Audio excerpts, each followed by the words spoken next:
They marched in with no warning. I couldn't think. I just ran. Easy. Snow? You're here now. Why is there snow here? That's gotta be Ringgrim's work. I heard she A made familiar snow shadows. face. We meet again, Envoy. And you, Yardsley. You're always a prodigious and welcome sight. Oh, yes. Always a pleasure to see you, too. Paradis burns, thanks to Ludwine and the Steel Garrote laying siege to it. But the Dream Scourge is gone. She must have come back to life. Again. I suppose we couldn't be lucky enough for her to stay dead. It's remarkable how hard you mortals fight for causes that'll be forgotten within centuries. Still, I do think the world has been irrevocably, if minimally, changed by your actions. The end of a god is a complicated thing. It may take centuries for the repercussions to fully reveal themselves. Mostly, I'm curious about whether you think you've made the right choice.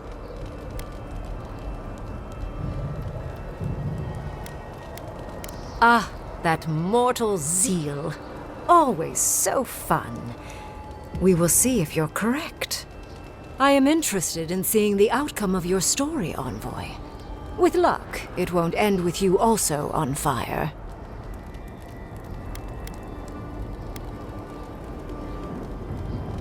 Unfortunately, you'll likely be dead the next time I return to the Living Lands. Goodbye, Envoy.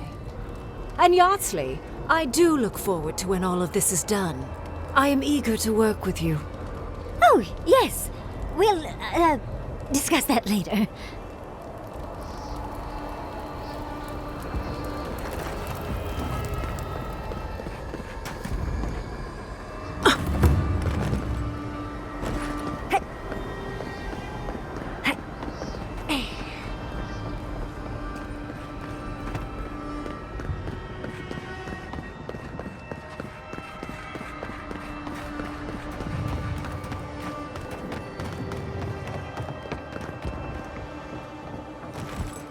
Envoy? Is it really you? Mihala told us you went into some place called the Garden to seek a god? When you didn't return, we took you for dead. What did you see there? The god you felt in Nokuterek? The origin of the Dream Scourge? It was the act of a god this whole time? Everyone, please, please. We could get to the bottom of this if you would only let them speak. It's been weeks, Envoy. What happened?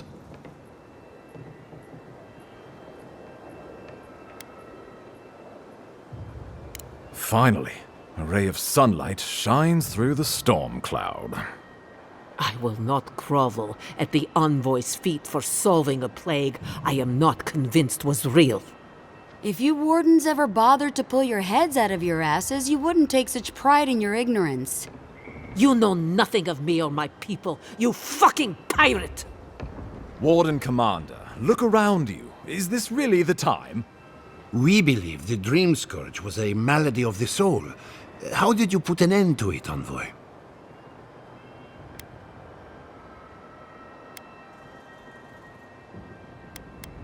Sapadal was responsible for the Dream Scourge. Their rage, their confusion, their fear. But the plague isn't over. Dreamthrall still litter Shatterscarp. There won't be any new infections. We've put a stop to that for good. Unfortunately, there's little we can do for those already in the grip of the Dream Scourge. We can give them comfort, nothing more. This will be a process. The Dream Scourge was never going to simply go away overnight. I suppose it stands to reason. I found that a quick fix is often anything but.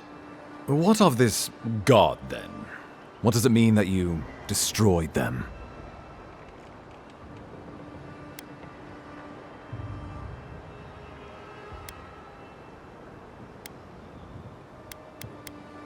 Ludwine had intimated that this land grew a new god.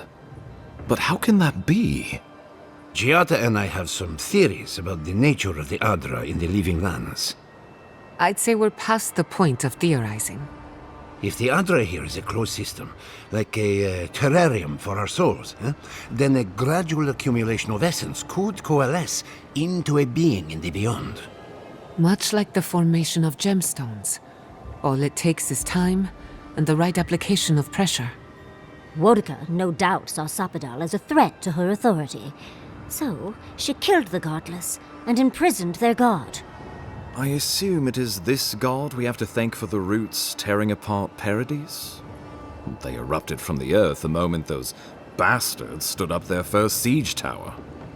Naku Tedek was riven with those things, not to mention what they did to the land. We saw similar destruction at Nakukubel.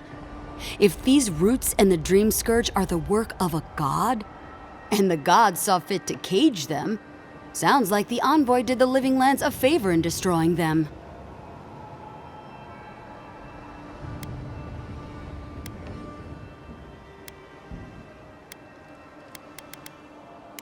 The only humane end for a rabid dog is to put it down. Sapadal was something new in the history of Eora, and you destroyed them. I cannot begin to fathom the loss. Sapadal was Nandru's patron god. With them gone, what does that mean for the Wardens, for legacy? The devastation of Shatterscarp was the fault of this infant god. Can't say I'll miss him. Well, whomever takes this island in the end will live in freedom from fear of a resurgent plague. Thanks to you. But come, we have more pressing matters to attend to. The Steel Garrote have attacked Paradis. Inquisitor Ludwine has already joined the battle. She must have traveled like the wind to get here so fast.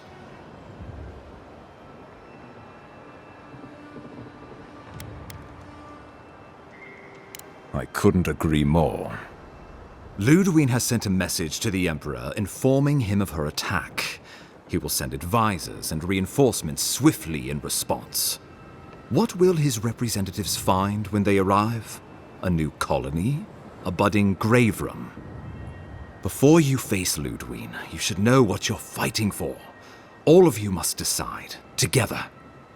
But whatever you decide, understand, the days of the frontier are done. Adir will come. Indeed, we are already here.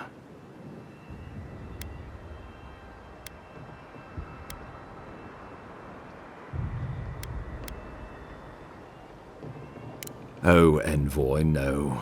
Do not suggest that lightly. Think of the Emperor. There would be reprisals.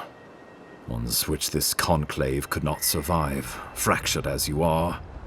Not unless you came together and formed a nation of your own. It would be difficult. No, impossible. I'm certain you would fail. Think of your people, all of you. Think of the lives at stake.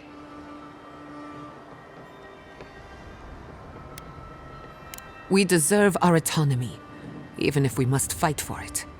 Anything less would be surrender. Fleeing someone else's laws and authority is one thing, setting up your own is another. We're an island of misfits and dissidents. We'll still have to surrender some of our autonomy, and we won't agree on what that means overnight.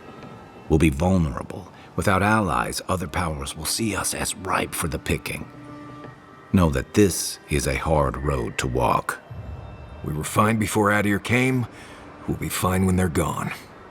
I think we ran things perfectly fine before your kin got here.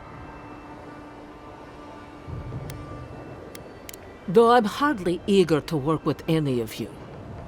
I like the idea of twisting beneath Adir's boot heel, even less. But the Wardens cannot continue their vigil without water. If the others would fix our aqueduct, we're in. It's a nice idea, but consider the costs. If we walk away from a relationship with Adir, we're leaving a lot of trade on the table. But the people of Thirdborn have friends in the world. I'm sure we'd find our way through. With the Envoy's support, we'd have a god's power in our pocket. What could the Empire do to stop us? Together, we could repair Fior and create such miracles of animancy the living lands will become the envy of the world. It would be the honor of my life to stand with my people beside you all. Of course.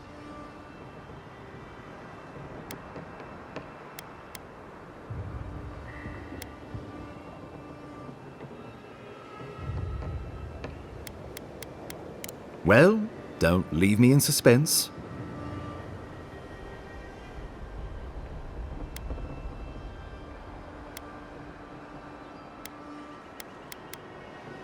I believe you'll find the Emperor agrees. Solus will have no part in this, now or ever. Thirdborn refuses to be involved. Test our cannons at your peril. Fjord will be free and practice animancy so long as I'm on this side of the wheel. We should never have tolerated a single Adiran on our shores. Our people showed them hospitality, and in return, they conquered us. Wonderful. I'm sure everyone will adore working under the yoke of Adir. It is decided. I will tell the Emperor's men that Paradis will become a colony of Adir. That leaves the matter of Ludwine and the Steel Garrote. She will never surrender, Envoy. Not even the establishment of a colony would satisfy her now. You must kill her, or we will lose Paradis, and eventually the island. So long as her passion for Wodica lives, so too will her spirit. Then we destroy her faith, and the rest of her will follow. I have a theory about this. Let's talk at camp if you want to hear it. But I think we can kill her. Oh, good. That will be easy. It is not, I think, impossible.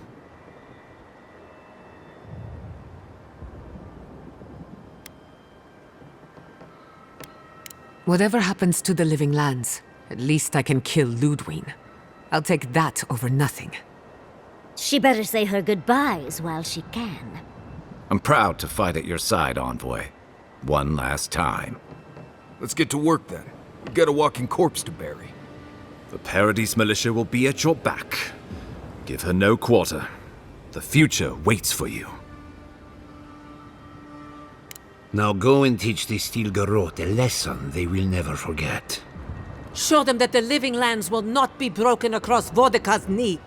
We will send reinforcements to help you reclaim the Eastern Gate. From there, work your way to the main plaza. May all the gods of Eora and the living lands protect you. Let's take back the city. Whatever happens tomorrow, the Steel Garrote can only make it worse. Let's go free a city, shall we?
Someone needs us. Easy when you do it.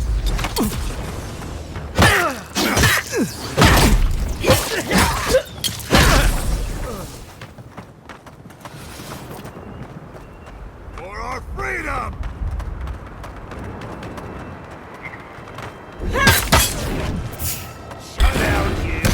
Let's finish hit it. them!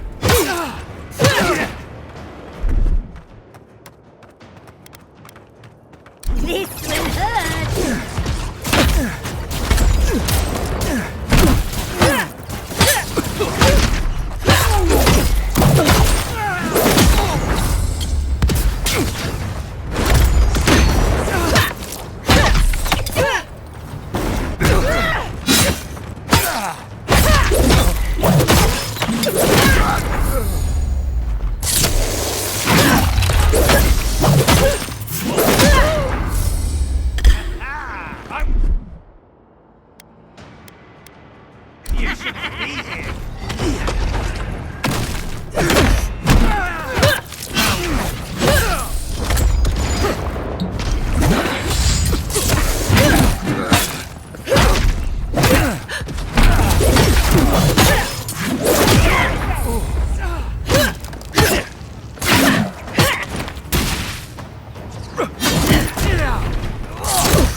I was worried for a second.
eastern gate. I'll protect your back.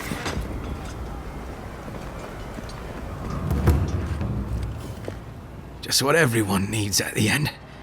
Someone to watch him die. You're alive. How are you alive? Barely holding on, really. I'll always thank the gods that we took down the mines and crippled the living land's resistance.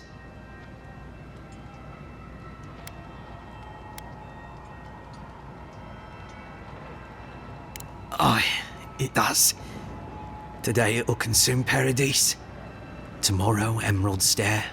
And soon, everything. On that note, I'm glad to see you. I can't believe, after everything we accomplished in Shadowscarp, that you would betray the Emperor. Why, Envoy?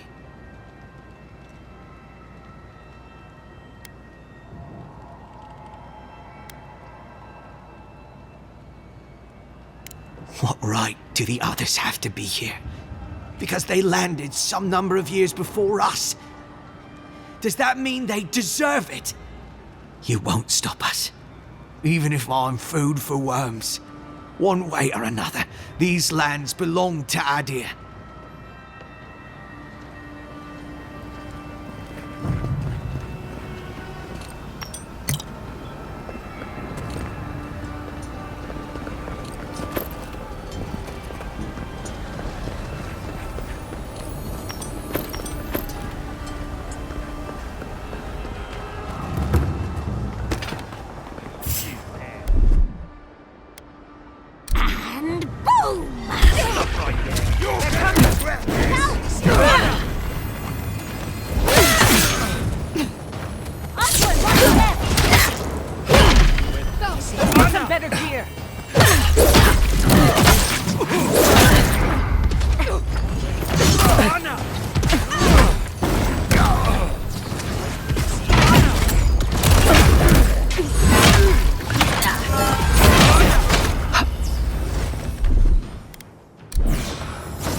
We've got company!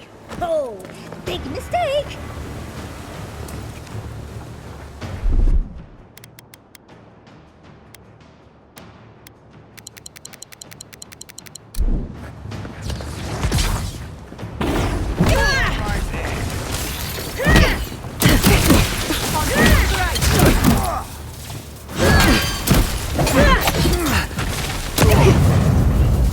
Nicely done!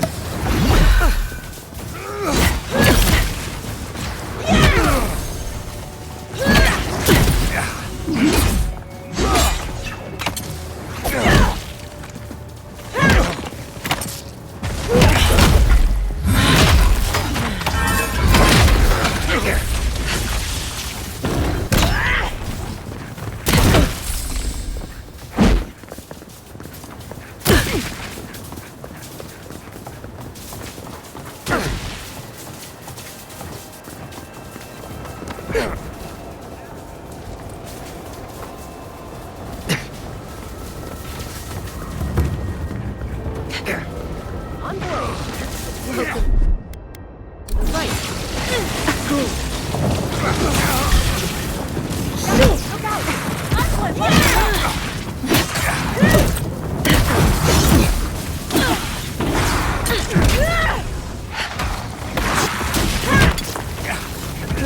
Demands your submission. Stand against her and fall. Let's pay Ludwig one final visit, shall we? Let's make sure she stays dead this time. All right, dearie?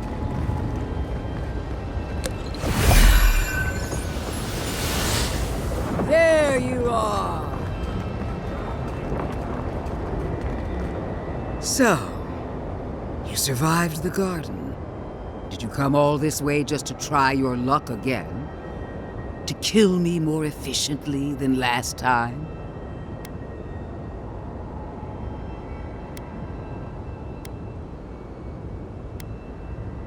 My will is stronger than death. That is both my blessing and my curse. Of course, we are prepared to kill you as many times as it takes, dear. Death has no claim to me. Look around, Envoy.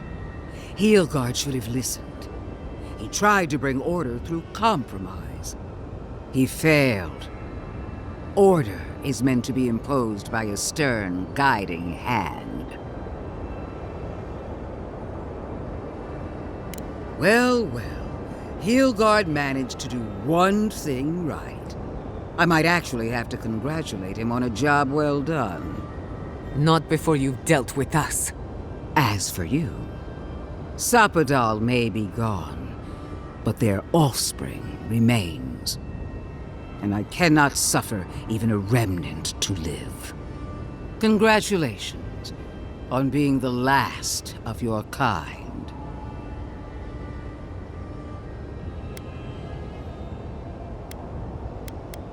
I'm merely finishing what you started. Steel yourself, Envoy. Make this a fight to remember, even in death. And this time, we'll finish the job. You really believe you can kill me? Do it, then. Kill me as no one ever has. Hold nothing back. Give it your all. And destroy me. There's no coming back this time. Prepare yourself for the next world. You won't be missed, Ludwig. You showed such promise, Envoy. a shame it has to end. Protect the envoy.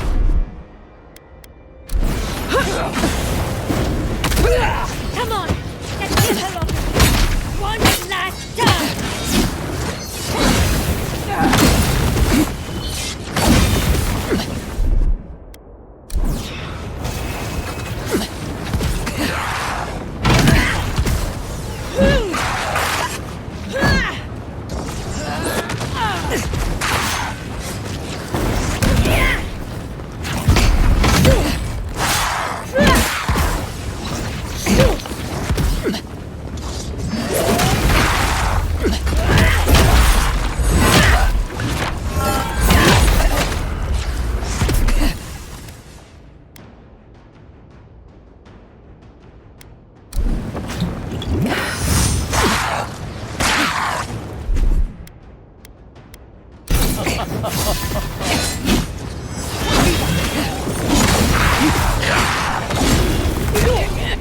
Whoa!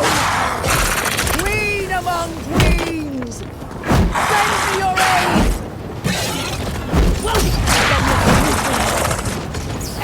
Worth it wrong!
Don't abandon me now!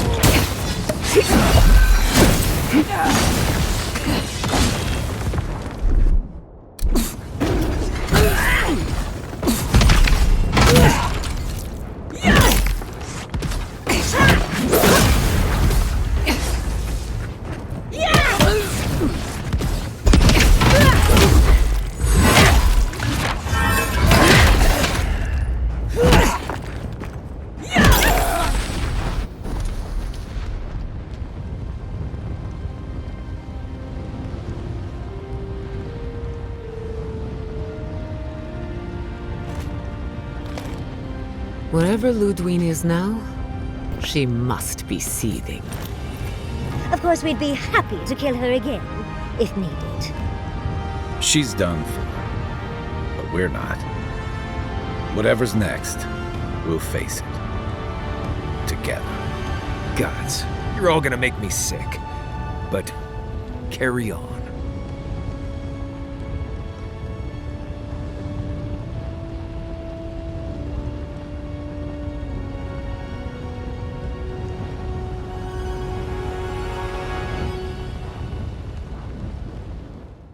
Silence falls over Paradis, as though the city is holding its breath. Then you hear it, the ringing of a distant bell, the waving of banners, and cheers of victory. After a short and bloody conflict, the dust has finally begun to settle. There is an absence in your thoughts where Sapadal dwelled. Once, the god of the living lands would have flinched at this rare moment of tranquility. Instead, they are one with the silence.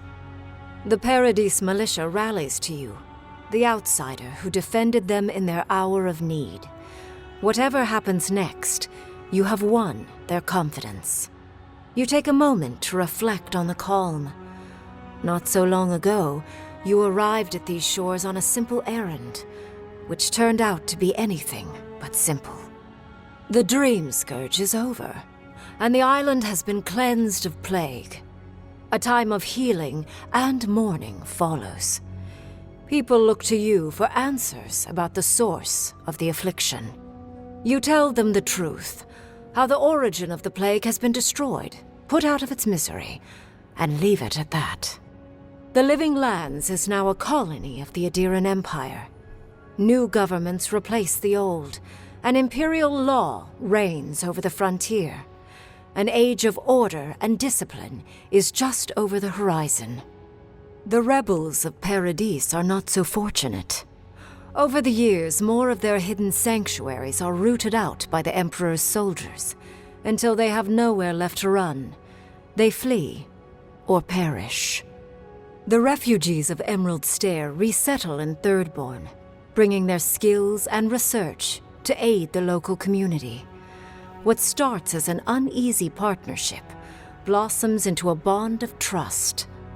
Through shared adversity, they find common ground.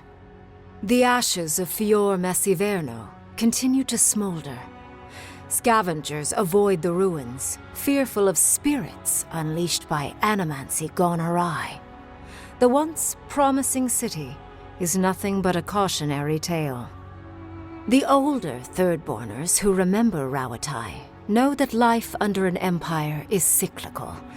In time, Adir's might will fade. But the younger kith of the settlement remember what Thirdborn used to be, while having lost so many to an archmage's spell, and straining under the yoke of an empire. Despite the line of Adiran ships bearing fine goods, their rage is a powder keg that sits and waits. For a brief but hopeful moment, Solace Keep opens the fortress doors to the new rulers of the Living Lands, allowing Adirans to come and go as they please. But the peace does not hold. Lacking patience for the Empire's unyielding demands, Mihala shuts the doors once again, issuing a warning. Those who trespass in Solace Keep will not leave alive. The Adirans waste no time gathering their forces, for an example must be made. For the first time in many years, Kai feels an agreeable restlessness. Not to flee, not to drift, but to venture. He visits the distant shores Tama told him about, and savors the modern marvels, ancient wonders, and breathtaking expanses he beholds. His heart swells, not with grief, but with awe. There is so much to discover, and he will spend his years chasing all of the joy and beauty the world has to offer him. With his travels alongside the envoy complete, Marius is left directionless once again. Rather than disappearing into his cups, however, Marius leans on his time among his companions to give him the strength to re-enter society and find comfort in civilization. He establishes a route between Paradis and Thirdborn, guiding travelers between the two in return for money and supplies. And while he has a reputation for being aloof, he joins the campfires from time to time, sharing stories of his time with the envoy that most travelers believe are completely made up. Giada learned much in your time together. How to stand up to authority, how to face the unknown, and how to move on from the past. But her family's unfinished work weighs heavily on her soul. Her inheritance is the burden of achieving the impossible. Such is the life of an animancer. At least now she has the right tools for the job, and new friends to help her through hard times. No longer under the threat of imminent death, Yatsley returns to the Animancers. Reunited with her beloved Quilici, she helps him and the Animancers as they put their lives together after the attack on Fior Messiverno. Eventually, she even has something nice to say to Vidaro. As the days pass in contentment and relative peace, Yatsley is struck by the persistent feeling that something is missing. Though she still devotes herself to her studies of both the arcane and the godless, the restlessness never goes away. Alone in your thoughts, you feel endless opportunities stretching out before you. This is the freedom Sapadal never had. You promise to cherish it. The sounds of celebration pull you out of reverie. Many are waiting to greet you with open arms. You take a moment to catch your breath and savor it, because everything is about to change.